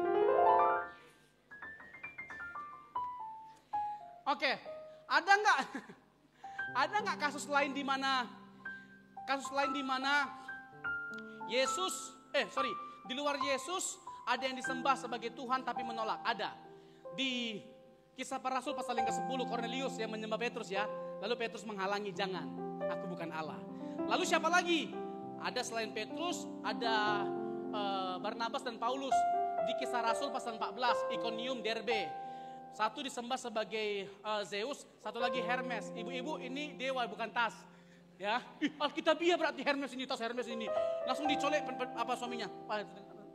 Hermes. Dewa ya Bu ya. Jangan menyulitkan suamimu. Jangan menambah beban dalam hidupnya. Jadi dewa.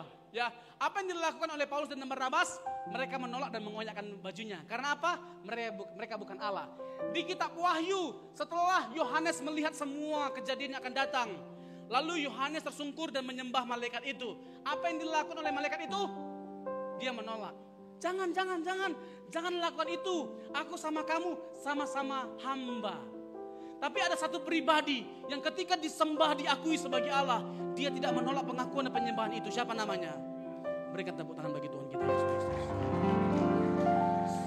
Sekali Yesus, selamanya Yesus, harapanku seakan hilang karena kasih-Nya. Katakan apa? Oh Yesusku, ku cinta Kau selamanya. Sekali Yesus. Sekali Yesus, selamanya Yesus, harapanku seakan hilang karena kasih-Nya.